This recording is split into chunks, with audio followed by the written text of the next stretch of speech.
Do you find yourself in some sort of mental prison despite the physical stimuli that is going on around you and that you are ingesting, despite what environment you're in? You could be out with your friends, eating in a restaurant, walking your dog. Maybe you're in your room trying to center yourself or find your center, practicing some sort of meditation. Or perhaps you go out and you have a good time, but no matter where you are, you come back and you find yourself in this same sort of psychological state where there's a foreboding sense that something is wrong. You can't really find peace or fulfillment. It is this intangible, it's this feeling that you can't capture. It's incapturable. That's what I would say. Despite where you are, despite the goals that you achieve and attain. And let's say you have life figured out better than the average person. Let's say you have life figured out more than myself or anyone else. You are at the top 10 percentile. As you go on striving towards accomplishing your goal, you will have opposition come up before you. And even if you've had a segment of time that has elapsed from, let's say, 6 months goes by, and in these 6 months, you have found a new sense of fulfillment and peace, yet you start traversing a path that may be far and away from the one that you know that you should be traversing upon. And you find yourself back in that same mental prison again because of this opposition that comes before you. And there's always opposition that's going to come before you whenever you're trying to achieve a goal or fulfill the mission that God has put in your heart. And I find that I think in one manner or another, we are always in some sort of mental prison in our lives. And you can think of that as something akin to trauma, for instance. If you interact with something that maybe subconsciously triggers a thought or a past event that you have a memory of, like it spawns in your head, and then you can find yourself in that same place again, despite it not being around you. You can create your own mental prison. And these days, I feel a lot of mental prisons are also constructed by our activity that we engage in on the digital landscape through social media. I think the constant need to seek validation and attain validation from others and to share everything online kind of pulls us away from physical moments. And I can't help but think that I would say we're training ourselves to interact with something in a deeper manner through a screen than in real life. That's what I'm trying to say. And it's quite scary. And I think we kind of construct our own mental prisons where things never feel right. And I'm reading the Bible, Matthew chapter 11 today. We just finished Matthew chapter 10 last time. And this chapter is about John the Baptist reaches out to Jesus through his workers from prison. And he is asking Jesus if he is the one whom he has been preaching about up until that point out in the wilderness. And there are some takeaways that I got from the text. We'll be reading, what verses is it? It's 1 through, I think I'm going to stop at the end of 15 today.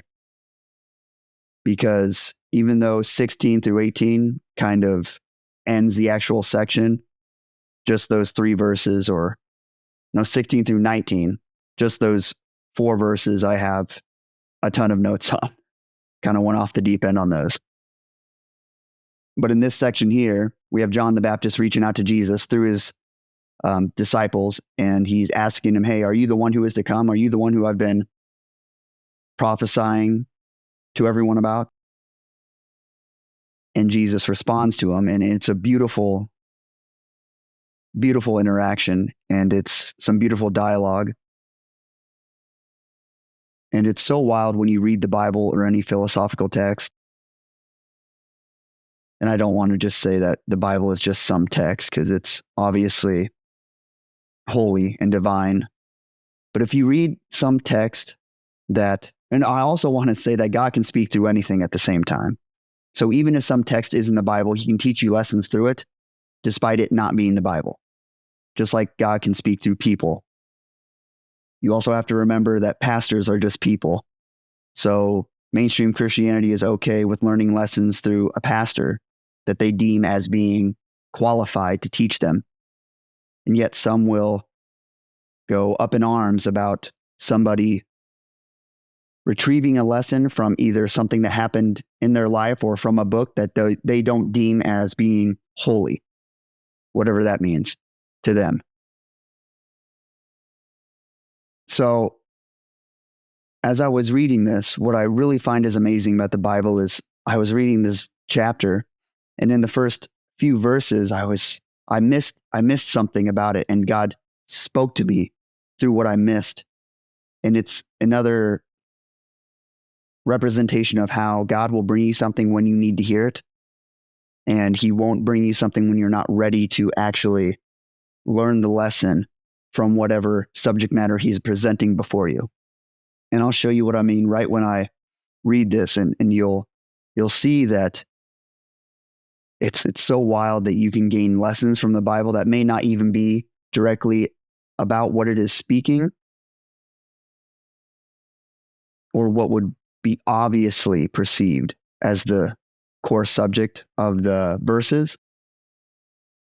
You can really find yourself creating revelatory moments, or the Holy Spirit creating revelations within you just from reading a text like the Bible in ways that you never would have perceived prior. So without further ado, I'm going to start reading Matthew chapter 11. This section is first titled Jesus and John the Baptist.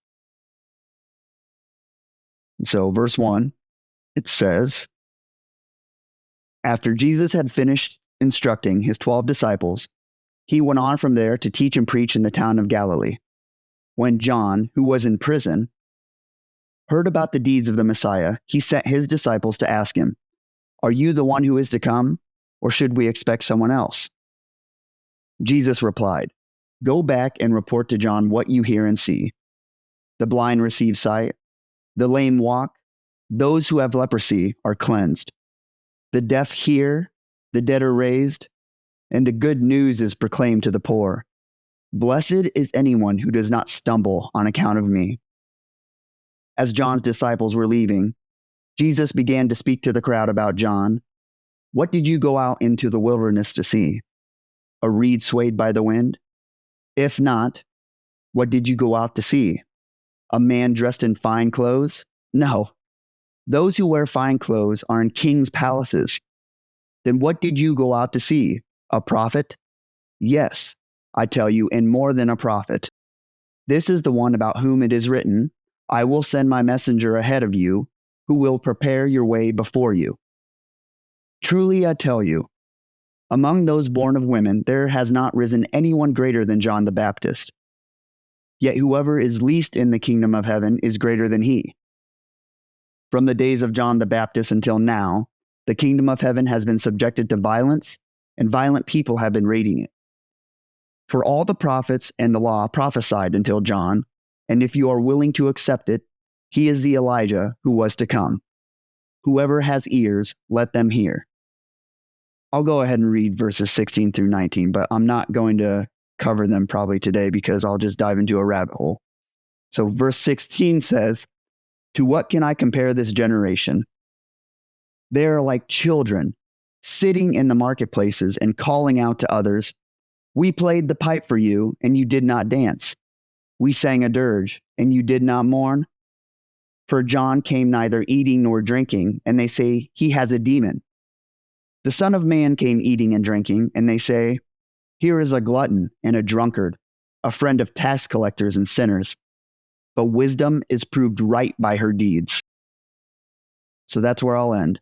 I want to go into that rabbit hole with this last verses now already, but that's not today's lesson. All right. After Jesus had finished instructing his 12 disciples. He went on from there to teach and preach in the towns of Galilee.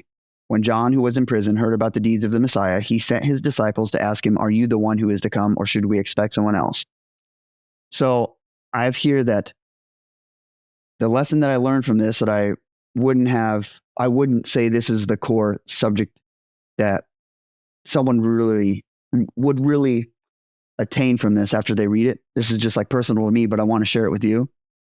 I read this chapter multiple times in my studies, and I would miss that John was in prison a billion times, because probably the way that my mind works, perhaps because of ADD and other things. I would just read it really fast, and I would always miss that when John, who was in prison, heard about the deeds of the Messiah. I don't know why, but I wouldn't really capture that he was in prison. I would capture the, "Are you the one who is to come, or should we expect someone else?" And this was a representation of how you can miss something that's like super important about a message or a lesson, and things that you are supposed to extrapolate from relational interactions that you have with other humans around you or individuals, despite it being right in front of your face and obvious. You can miss stuff and beauty about the world every single day. And I think this is even more of a problem today, because we all have our phones in front of us all the time. We're always looking down at our phones. And this shows how important going back to perhaps the same thing, but not in a way where we waste our time with it, in a way where we present it back to God. I know I've spoken in previous lessons how I make sure that I'm not straying off the path that I perceive as God wanting me to adventure upon too far to the left or the right, without returning to Him and seeking His guidance, counsel, and correction.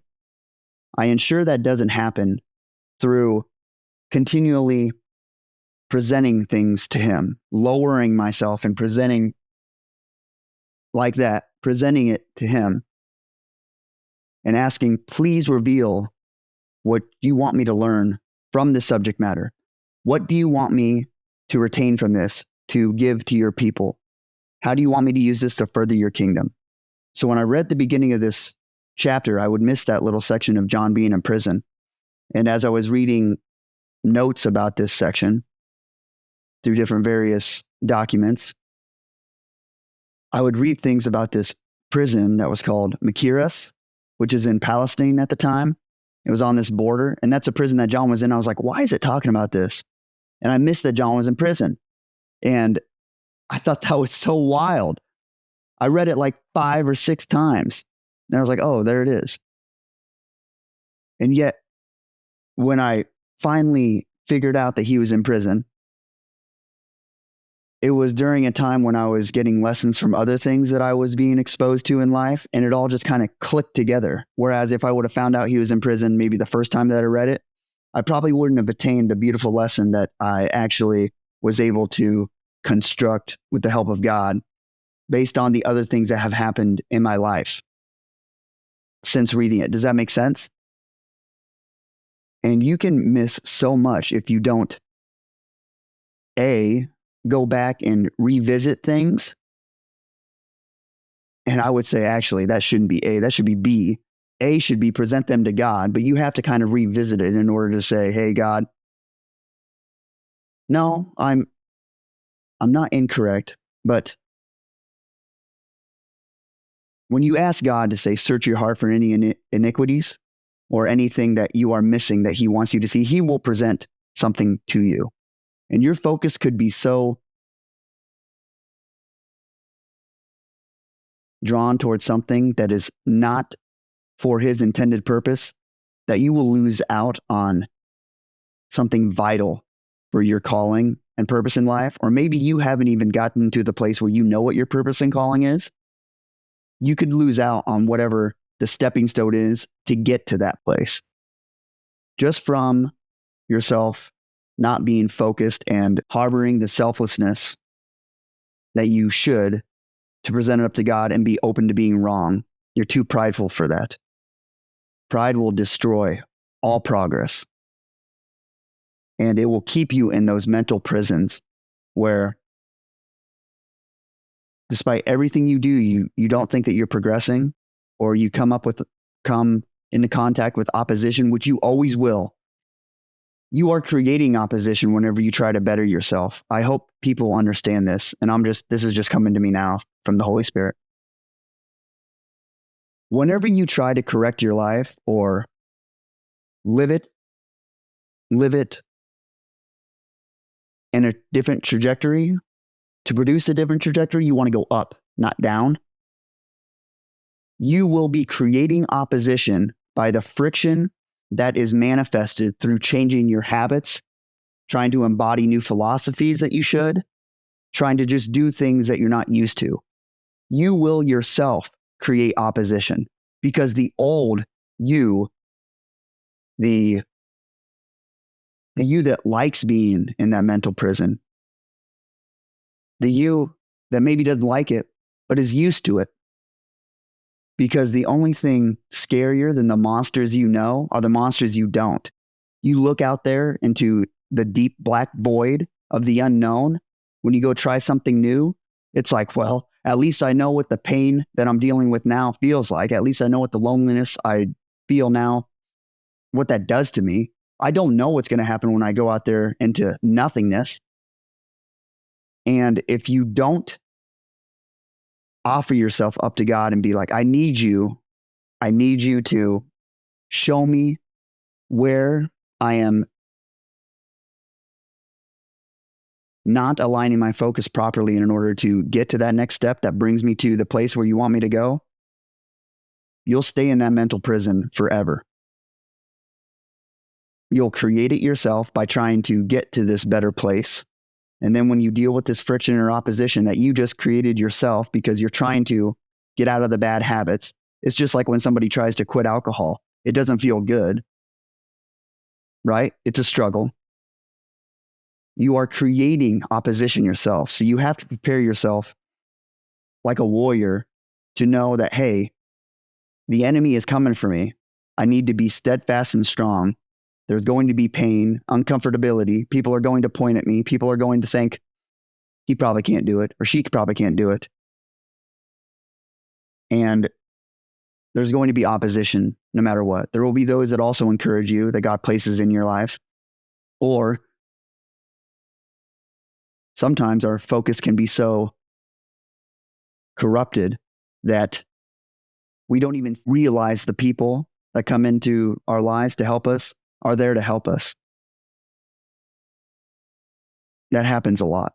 We can filter all of the material that we come into contact with every single day psychologically through these past events or trauma or fears, and it'll twist beautiful things into things that are corroded and corrosive, and it'll just rot our soul from the inside out. So I wanted to share that lesson of missing something when it was right there in front of me.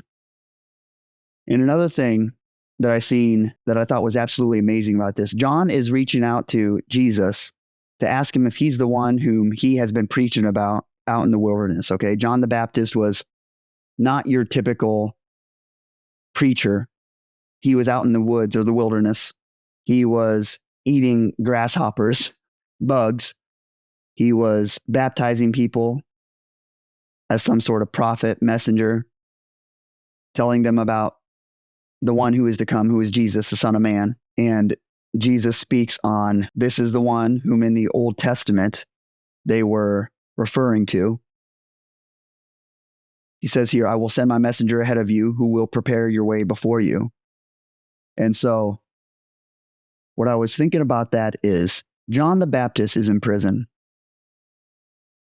We find ourselves in mental prisons that no one can see, and that's very hard. Think about how these characters in the Bible, like John or Paul, the apostle, who wrote most of the New Testament, they were in jail or prison. Think about how that would feel. I have found myself in my own sort of mental prisons and I can go work out, and then all this dopamine comes flooding my brain, and I can go then reroute my day from feeling meh to exuberant and excited and go attack the day. Anyone who works out or does other things that excite them can sort of relate to that sentiment. But John, you got to understand, he's in prison. And one thing, I guess I should have probably started with this, is a lot of people would read this and think, how does he not know that Jesus is the one? Isn't it obvious? He's healing people, he's raising the dead, which Jesus tells John's disciples. I think a lot of people would read it and think, is John foolish for not believing Jesus is who he hears him to be? But he's in prison. Think about that. Think about being isolated in a cell. When I start to feel bad, I can go work out and get a dopamine rush. I think most people nowadays, they get on their phone and flip down, doom scroll until they see a clip that they like, and then they feel all good and they get that dopamine rush. And so we can do things. And here's John in this isolated prison. We shouldn't dismiss just how hard it would be to be in that sort of space. And we shouldn't think of John negatively as being skeptical to him. I'm sure he's being spiritually attacked in there. That would be so hard. I just empathize with him so much. And I think many of us can if we really think about it, because these mental prisons that we find ourselves in, it can be so hard. Something like the Son of God being manifested here on the earth could be obviously happening out there, and we can't even see it because we are locked in this place up here, or maybe in your heart here, however you want to metaphorically think about it. So John's in there in prison, hearing these beautiful stories, or I guess he doesn't know if they're beautiful yet or not, about Jesus, this individual, this rabbi going around and healing people, saying that he's the Son of God. He goes and sends his disciples out, and they ask him, and Jesus answers and says, tell John that the dead are being raised, people are being healed, and the good news is proclaimed to the poor, and that blessed is anyone who does not stumble on account of me. Jesus is reassuring John from prison that, hey, I am who you have been telling the people is to come. It's happening. And I think people take for granted just how amazing these characters in the Bible are. John ends up dying in prison. He's in that prison called Machaerus, as I was referencing earlier, or mentioning, that is sort of this on the edge of Palestine. And it's a great prison, and Herod, the king, is going to end up beheading John. He's going to die. Can you imagine living like that in that prison, and that's how you go out? You've been doing what God has been telling you to do this entire time, selflessly, out in the wilderness. John did not appear as a person who was clean, right? Not some holy, divine instrument, or one that would be commonly thought of.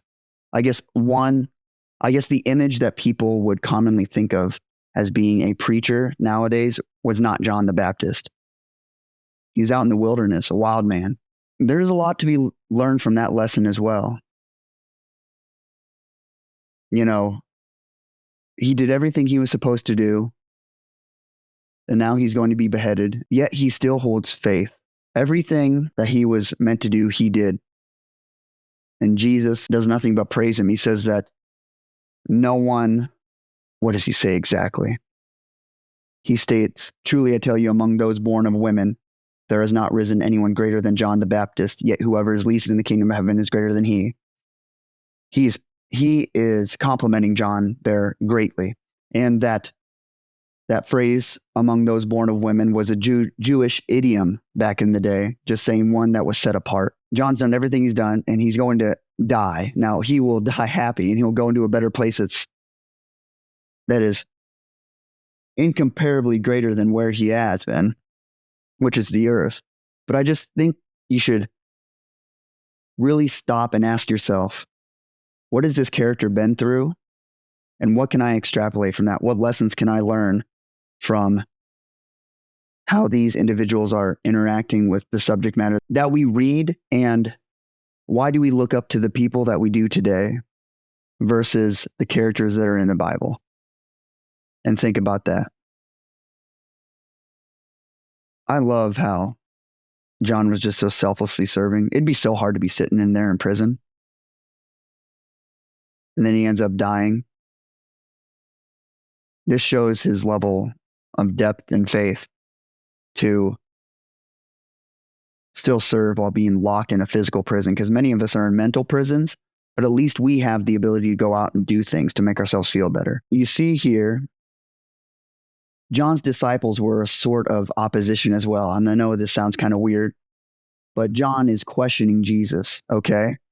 And this shows a representation of how there can be multiple types of opposition in your life. There's those that will be questioning you, and then there's those that are more of a consequentially damning sort of opposition, which would be something like the Pharisees of these days who get Jesus crucified, killed. There are going to be those that question you whenever you try to stop engaging in the behavior that you have up until now to leave these sort of mental prisons that you find yourself in.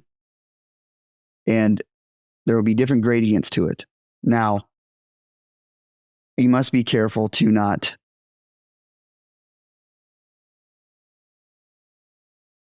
completely push away those that ask you questions about what you're doing. And you need to be mindful to categorize the people properly. You have to be wise. I know in a previous lesson I said when Jesus in Matthew chapter 10 was telling his disciples, you must be shrewd as snakes and innocent as doves, this would be an example of that. Jesus is being approached by John's disciples, and they are asking him, are you the one who is to come, or is there someone else? And think about Jesus. He's been healing all these people, doing all these things, and now the guy that was the prophet who is going to tell people that you are who you are is asking if you are that person. That would be infuriating. Jesus doesn't get upset about that. He just simply tells his disciples, hey, tell them what you see here or what has happened. There is wisdom in that. Because whenever you try to change your habits, again, like I was referencing earlier, you are going to be creating opposition yourself. So the biggest opposition you'll probably create is the doubts that you have in yourself. And then others will actually add to that. In our culture now, we love seeking validation so much that if we're striving towards a goal and it really doesn't end up looking like what we thought it would look like, we wouldn't really want to share that on social media anyway. And so when you have that lack of activity of sharing it with someone to get the validation that you think that you need, it can feel empty. And that'll create opposition as well. And then there will be those that come at you just straight attacking your purpose. The enemy spiritually will attack you directly. We have completely hostile forms of opposition, and we have more inquisitive forms of opposition. So I just think you should be mindful of that and look how Jesus interacted with this form of opposition here. Finally, I'll end on this verse 14. He says, and if you are willing to accept it, he is the Elijah who was to come. Whoever has ears, let them hear. He is telling the people that he is speaking to. This is to the crowd after John's disciples leave, I would assume. He says, if you are willing to accept it, he is the Elijah who was to come. Whoever has ears, let them hear. He is instructing them, listen to what I say. And that's what I would tell you now. If you find yourself in some sort of mental prison over and over again, despite whatever you're interacting with, despite having these periods of happiness, finding yourself in that same place again, feeling empty, seek God's guidance. Go to him and tell him, I don't know what to do. Lower yourself.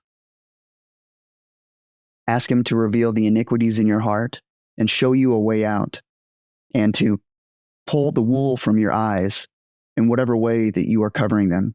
It could be unbeknownst to you. You may not know. But there is a reason that sentence, whoever has ears, let them hear.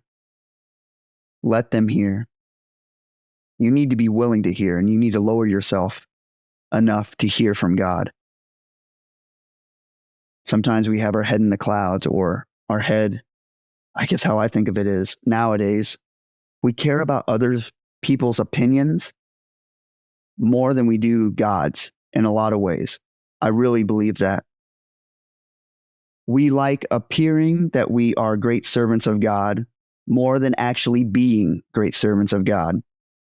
Social media has contorted our psychology and the philosophies that we embody to be ones that are self-serving rather than selfless.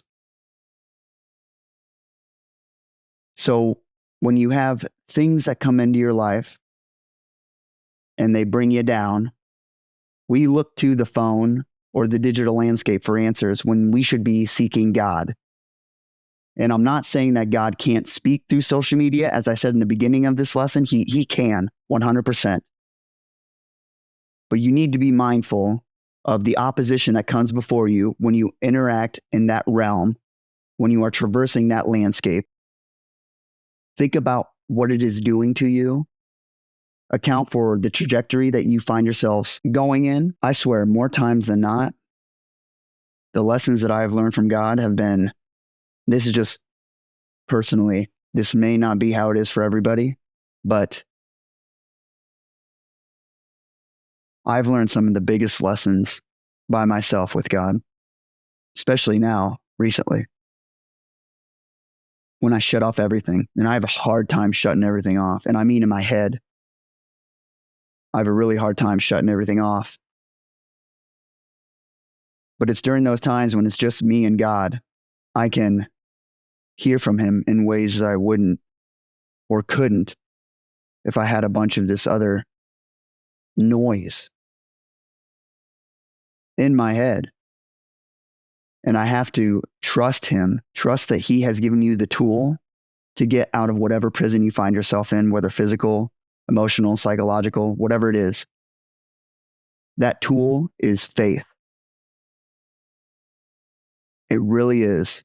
And you have to be selfless in order to really engage in a sort of divine gradient of faith. You have to give yourself up and discard what you believe or what your five senses try to make you believe. And if you can do that, if you can lower yourself enough to hear from God, he'll give you the answer. And so I'll leave you with that encouragement today. I hope this lesson has taught you something. Next time we'll be picking up on verse 16, and I'll go into the rabbit hole of, to what can I compare this generation? They're like children sitting in the marketplaces calling out to others. We played the pipe for you, and you did not dance. We sang a dirge, and you did not mourn. The marketplaces in those days, they were called agoras, and they would be the place where everyone goes, like your public square, your town square. People would be preaching in them. They would be selling goods. They'd be interacting with each other. Friends would be hanging out. Kids would be playing in the street. And I think nowadays, our marketplace is in the digital landscape. That is where most people go to interact. And I think there are many, many different facets to that. And here, when he's saying, we played the pipe for you and you did not dance, we sang a dirge and you did not mourn, he's saying the people are looking to something or looking, what can I compare this generation? They are like children sitting in the marketplaces calling out to others. These people in the marketplaces are like, we played a song for you and you didn't dance the way that I thought you should. We sang a dirge. like a sad song and you did not mourn. You didn't get emotional in the way we thought you should. And Jesus has confronted many things that are a representation or the embodiment of people thinking, you should be this. You're not who you say you are. We played the pipe for you and you did not dance. For John came neither eating nor drinking. They say he has a demon. The Son of Man came eating, drinking. They say here's a glutton and a drunkard. They're never happy no matter what they do.